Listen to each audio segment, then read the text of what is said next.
All right, Slab Takes, episode 1. Welcome to the channel if you've never been here. We're going to hop right into it. I'm going to cover some of the NFL hires, especially Todd Monken, the Titans' sneaky, good coaching hires for sure. And then we'll talk about the Vikings GM at the end of this. Won't be a long video. So let's get right into it, man. Starting off with Shedeur Sanders and Todd Monken. This Todd Monken hire has gotten a lot of people in their feelings. I've seen some good takes on it, and I've seen some not good takes on it. I think we all know who we're talking about when we're talking about the bad takes when it comes to Todd Monken. But with all that being said, I like this hire. I think this is a B plus to A minus hire. I really do because Monken is a great coach. Real quick backstory: I played football at Oklahoma State from 03 to 06, and then I played 8 years in the NFL, 2 years with the Colts, 6 with the Lions. My first 2 years in college in the 03 and 04, Todd Monken was the wide receivers coach. He coached Rashawn Woods. A lot of people might not know that name. Two-time Biletnikoff winner, first-round pick for the San Francisco 49ers, one of the best receivers I've ever played with. And Todd Monken had a lot to do with that. So when we're talking about, and I'm going to change my screen here, when we're talking about what's a good hire, right? And are the vibes right? Look at this man hugging Shedeur Sanders. He tried to get him at Georgia when he was the offensive coordinator for those back-to-back national championship teams. He tried to draft him in Baltimore.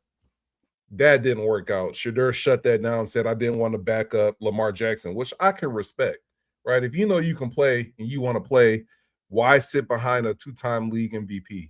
So I'm definitely with Shedeur on that. But you can see the love that Todd Monken has. Now, is this fabricated, right? Is he just trying to get off on the right foot with Shedeur? Who cares? The dude looks happy to be in the Browns building and coaching Shedeur. And for all of the people that think Todd Monken cannot coach, I'm going to show you this man's resume. Okay. And when I say he has a plethora of coaching experience, I can't even begin. 35 plus years. And so when people like Emmanuel Acho say, what have you proven? What have you done? Bro, go down the list. I really wonder if Emmanuel Acho looked at this list before he said this. All the way back to 1989. Started off 4 years as a grad assistant. Come on, people.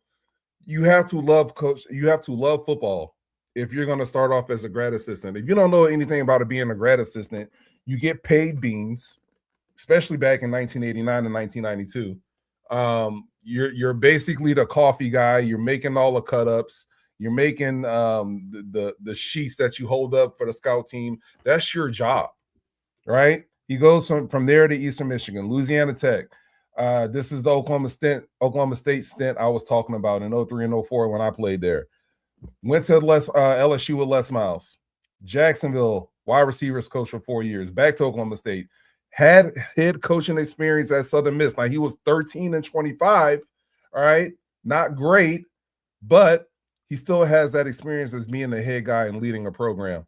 Tampa Bay, then you see the Georgia years where he wins 2 natties back to back, and then Baltimore coaching Lamar Jackson. Lamar Jackson had one of the best seasons you can possibly have for a quarterback. 41 touchdowns, 4 interceptions, his second league MVP. So to pretend like Todd Monken is a bad hire for the Cleveland Browns is laughable.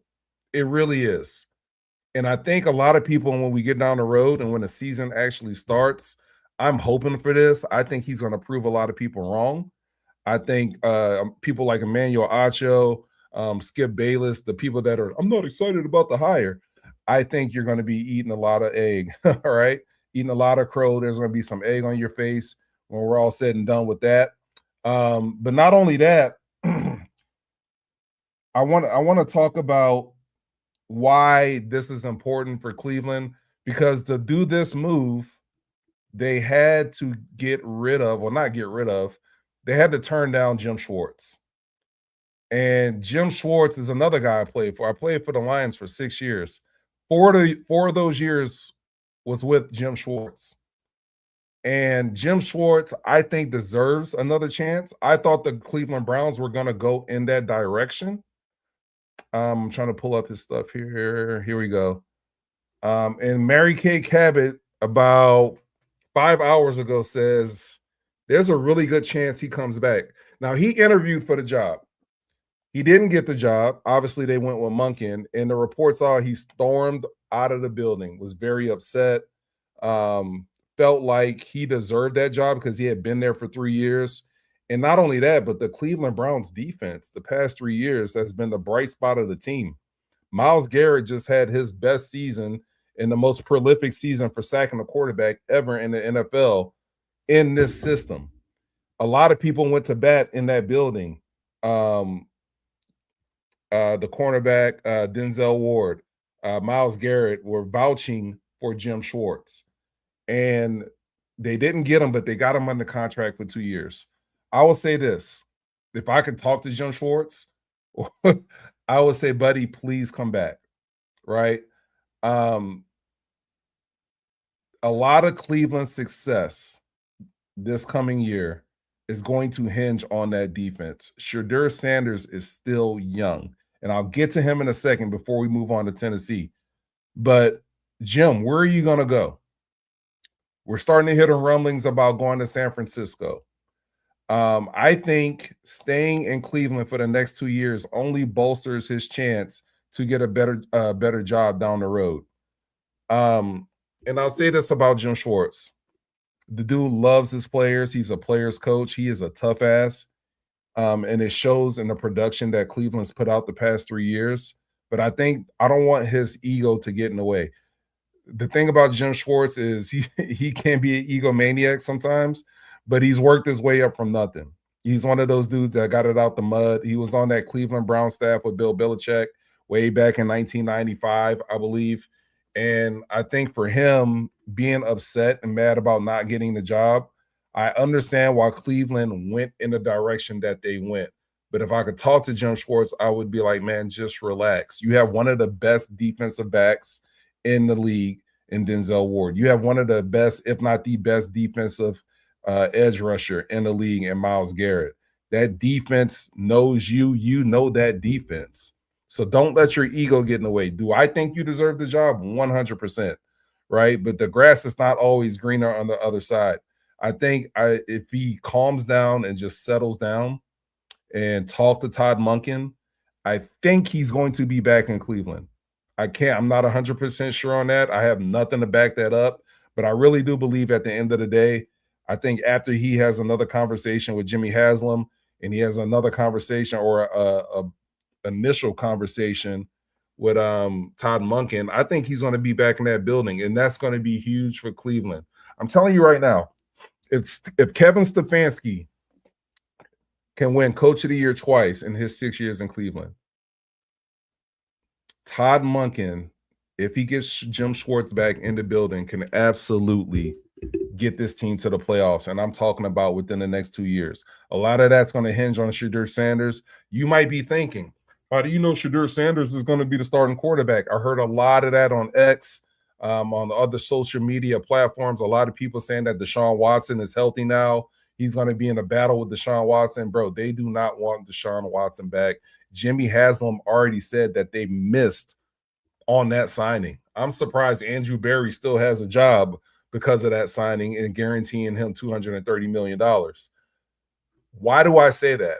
Well, let me stop this share. Stop screen. I'm going to share another screen on why I think this. And the Cleveland Browns are telling you literally to your face, right? If you're watching on TikTok and you want to watch the live show, just go to YouTube and you can see what I'm pulling up. The Cleveland Browns posted this on January 30, the picture of Shedeur Sanders and Todd Monken having this warm embrace. Where's the Deshaun Watson post like this? Did Deshaun Watson come in the building and meet with Todd Monken? Where's the Dylan Gabriel post that is like this? You see where I'm going? The Cleveland Browns posted the playmaker, handshake emoji, the mastermind. It's Shedeur Sanders and Todd Monken. The Cleveland Browns didn't post anything else like that with another quarterback on the roster. So I'm telling you right now, a lot of people are speculating or saying that Shedeur Sanders might not even be the quarterback. Bro, I'm pretty sure he's going to be the starting quarterback. I'm pretty sure. Unless Deshaun Watson turns back in the year 2, 3 Houston Texans, Deshaun Watson, or unless Dylan Gabriel grows 4 inches and grows like some incredible arm strength that he didn't have before this year over the offseason, Shedeur Sanders is going to be the quarterback. You can like it, you can not like it. I don't care. I'm a Lions and Saints fan. I can give two craps if he's a quarterback or not. But the Cleveland Browns are literally telling you the way that they're acting on social media, the way that they introduced Todd Monken, the way that they posted this with Shedeur Sanders that he's going to be the quarterback. So, long story short on that one, I love everything about this. It's not a sexy hire. A lot of people were expecting bigger things for the Browns, but why would you? It's the Cleveland Browns. I think Coach Monken is an under the radar hire. I think it's perfect for Shedeur Sanders. The dude's been around winning for the past 5 or 6 years. All right. He's coached arguably one of the best quarterbacks to ever do it in Lamar Jackson to one of the most prolific seasons. So, yeah, I absolutely love this. All right. Moving along, the Tennessee Titans, a team that nobody is absolutely talking about. And this is another cycle for the Titans where you just think, oh, it's going to be the same old Titans. I don't think that.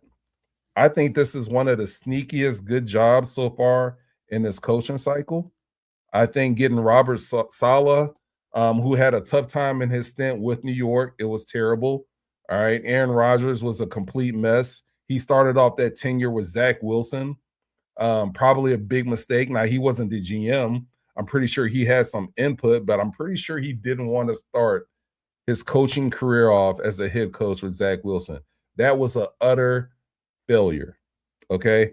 On top of that, you get Aaron Rodgers 4 plays into the first year when Aaron Rodgers pops his Achilles. So now you have to run it back with Zach Wilson. And it just never got off the ground for Robert Saleh. All right. He goes back. I'm going to share the screen of Robert Saleh on Twitter at his press conference. He goes back to Green Bay for the rest of the 2024 season. He was an offensive analyst under Mike LaFleur. And then last year, obviously, the D coordinator with his good buddy Shanahan in San Francisco. And he did wonders with that defense last year in San Francisco. They lost Warner, they lost Bosa. It didn't matter to him. Still performed, still got that defense to play at a relatively high level for what he was working with. I have no problems with this hire. I love the opening press conference for Robert Saleh there in Tennessee. He's going to bring a lot of swag to that defense. A lot of this is going to have to do what they do in the draft, obviously in free agency. But just as far as your football acumen, being able to coach up the defensive side of the ball, he's going to have those dudes humming. But this is not the reason I'm excited about the Tennessee Titans. It's Brian Daboll being the offensive coordinator. I think that's the smartest thing Saleh did when he got in the building. A lot of people don't like this hire of Brian Daboll as the offensive coordinator. I love it. I love it. I absolutely love it. I think Cam Ward and Brian Daboll together is going to be the perfect marriage. Brian Daboll is a fiery coach. He's not for everybody. He is absolutely not for everybody. But I like the way Cam Ward's mentality is. And I think he'll respond to that type of coaching. Cam Ward wants to be great. The dude eats, breathes, and shits football. And I think it's going to be contentious at times, especially like in the first half of the season. But you got to understand, and this is a reason I want to pull this up to really bring this home on why I like this hire and what Saleh did in bringing in Daboll. All right, so I'm going to pull this up, share screen, and it's a really good quote into the mind of why he hired Daboll. So here we go. I got the article up. And it says, Kyle Shanahan, this is Robert Saleh talking about Brian Daboll and why he brought him in. Kyle Shanahan is one of the biggest, best offensive minds in all of football, the head coach for the 49ers. He says, and if you look at the NFL landscape right now, his offense and his influence is all over the league. Probably, I would argue, 80 to almost 90% of the league. And so Dabs, Brian Daboll, is going to be different. So from a game planning standpoint, and I'm just speaking for myself as a defensive coach, you're going through, it just looks like every offense is the same. But when you play the Tennessee Titans this year, it's going to be different. And so there's a level of game planning that is going to have to change within a week. First of all, I love this because he's a defensive guy through and through. Saleh is. He's telling you right now, I've been with Kyle Shanahan in 2 different stints. I've been coaching as a defensive coach. I've seen damn near every offense in the league. Everybody is running what Shanahan and McVay are running. Shanahan, McVay, McDaniels, all of those guys came from the same tree. The whole league is running it. If you ever heard of anything about the NFL, I played in the NFL for 8 years. It's a copycat league. There's no innovation in NFL football. All of these dudes see somebody do 1 or 2 really good plays or have really good concepts, and then by week 5 and 6 every season, everybody's running the same shit. That's what Robert Saleh is saying. You have a few people, a few coordinators in the league that don't subscribe to that thinking. And then what he's telling you is Brian Daboll is one of those guys. Brian Daboll coached Josh Allen, a young Josh Allen, a turnover-heavy Josh Allen, and got him to play up to his level. You can say everything you want to say about his tenure in New York. Was it bad? Yeah, very up and down. But he was a coach of the year first year there. He got Daniel Jones to the playoffs while only throwing 15 touchdowns that year. So much so that Joe Shane, the GM of the New York Giants, decided to give Daniel Jones a $40 million a year contract. Was that a mistake? Probably, right? But you can see that he tried to squeeze everything out of that orange when we're talking about Daniel Jones. Now, did it end bad? Of course it did. They had all kind of offensive line problems in New York. All right. Daniel Jones was just sitting back there getting teed off on. And to be honest, Daniel Jones didn't play all that great. You go back and look at some of that film, there's a lot of Daniel Jones missing throws, throwing interceptions, missing open guys. I'm not trying to absolve Brian Daboll from that situation completely. But you know, that situation with him and Daniel Jones can go hand in hand. You saw what they were last year with Jackson Dart before he got fired. 4th quarter leads against the Denver Broncos, a team that was one game away from the Super Bowl. 4th quarter lead on the Chicago Bears, blew that lead. There's some good and bad with Brian Daboll. He coached his ass off, had those Giants this past season before he got fired in a lot of games. And sadly, they lost a lot of games. Here's the good thing about Brian Daboll in Tennessee. He's not the head coach. All he's got to do is worrying about is calling the plays. He doesn't have to worry about game management, clock management, having to pep up and talk to the defense, managing everything else. He just has to worry about getting the offense to play good and worrying about coaching Cam Ward. That's it. That's all he's got to do. And I think he's going to do a pretty good job of it. I think people are going to be surprised by this. I really do love this hire. Cam Ward, I thought second half of the season started playing really, really good, not really, really good football, better football for a rookie, right? I think you saw guys like Elik Ayomenor, Shimere Dike started to come on. There's some pieces there in Tennessee. They got to figure out the running back situation. I'm not a fan of Tony Pollard per se. I think he's getting a little longer in the tooth. Tajay Spears is just okay to me. I think you address that situation in free agency or the draft, try to get some more competition in that running back room.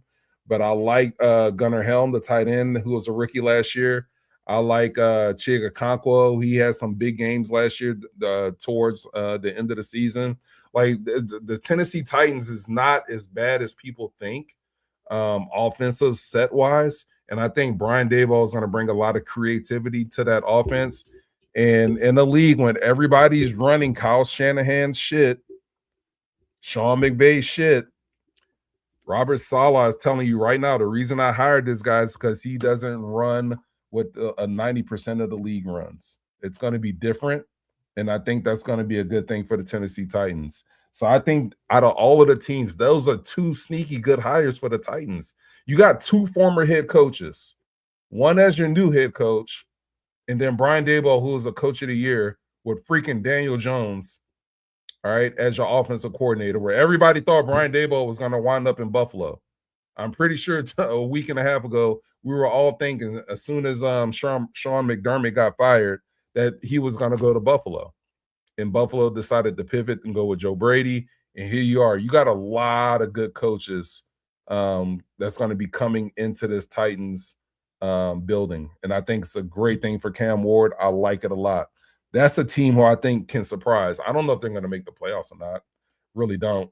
But I think it's a good marriage. I want to end on this. This would be the last thing I talk about because I thought this was fascinating. I'm gonna share the screen on this one, and we're gonna talk about what the Vikings did and the timing of it and the reaction to it. Obviously, Mensah being fired. As a Lions fan, I cover a lot, or I watch a lot of NFC North football. Where is that tab? Here it is. And I do a lot of short form content. This is my first ever episode on YouTube, by the way. So bear with me. I'm a little nervous, but I do a lot of short form content. I've been doing it for almost a year. But this was fascinating to me, guys. Last year, one of my first pieces of short form content, I talked about, it was right after the wild card game where the Vikings got the doors blown off of them by the Rams, right? And I talked about them bringing back Sam Darnold, how it would be a big mistake. I wish I can pull that video up. The comments in that video, man, they tore my ass up. They was like, did you see what just happened? The past two games against Detroit and Los Angeles? Did you see how bad he looked? There's no way you're paying him $40 million. There's no way you're paying him $35 million. And I bring all of that up to say that Mensah, Kwesi Adolfo Mensah, got caught up in what everybody else was saying. Not one person I heard from Minnesota thought bringing back Darnold was a good idea. There were a few. There are a lot of people saying that you bring him back for the right price, maybe 25, maybe 20 million on a 1-year prove-it deal. Maybe you franchise tag him, which would have paid him 50 million, but a lot of people weren't excited about that because how the season ended. And I think Mensah got caught up in that wash, right? It's hard to see the forest from the trees. I think a lot of Vikings fans were ready to go to JJ McCarthy. And what wound up happening is Mensah, I think, believed what everybody else was saying and cut him loose. Initially, Vikings fans, after this happened, after the news came out about 2 days ago? After it happened, initially, Vikings fans said too many draft misses was the reason that they let go of Mensah. Almost like they were trying to cope with why Mensah got fired. Because let's be honest, after the first two games, or after the last two games, everybody, including the fans, were dogging the shit out of Sam Darnold. But it turns out, if you listen to Mike Florio, that was not the case. And you know how we know that's not the case? They signed him to an extension in May of 2025. Everybody was talking about the draft misses in 2022, how none of those draft picks panned out. They were talking about the 2023 draft and how none of those picks really panned out, which is BS because they got a lot of good picks in that draft.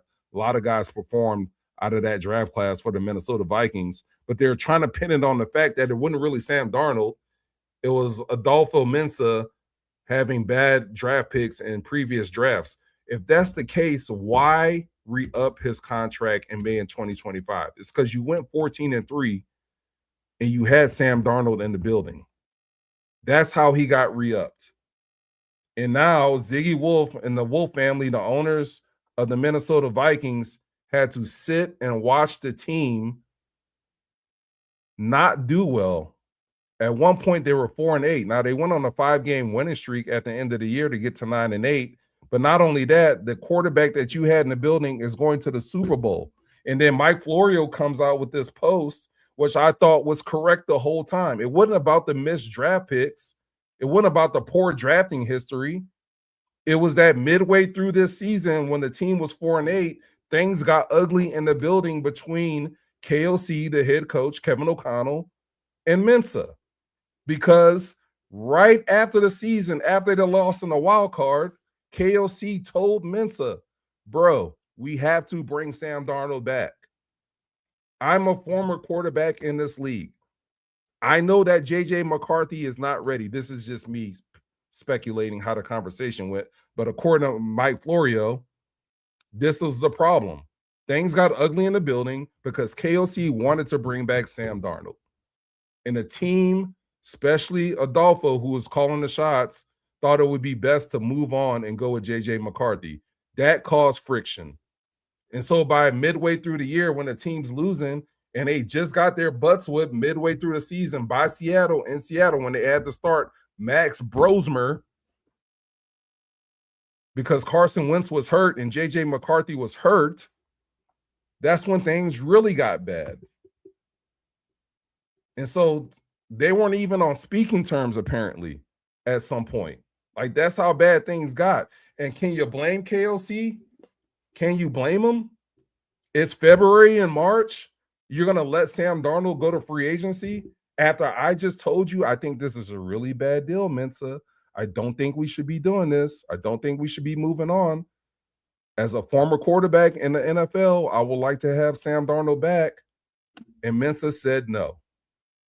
And that's how everything fell apart for the Vikings. So, yeah, any Vikings fan or insider telling you that it was because Mensah had a long history of not hitting on certain players in the draft, bro, miss me with that. Why would you get a contract extension in May if your draft history is that bad? Why? It was plain as day. The Wolf family said, hold on. And I'm pretty sure they went and asked KOC, did you sign off on this? And KOC's like, hell no. This is not my doing. I wanted Sam Darnold back. And so that decision is literally what sealed his fate. It's literally what sealed his fate. And as a GM, I can't say that I feel sorry for him. How? Your head coach told you that the quarterback that just took us to 14-3 is the guy, but you sat around and listened to the whole Vikings fan page, and you listen to all of these national pundits talk about Sam Darnold turning back into a pumpkin, and this is who he really is, and you decide to let him walk. Any quarterback that wins 14 games for your football team, you got to give him another year. And unfortunately for Mensah, he learned that the hard way. So, first episode in the books. I appreciate you guys. I don't want to do long episodes. I think I went 8 minutes too long as it is. Appreciate you guys stopping in. I will see you guys the next time. Peace.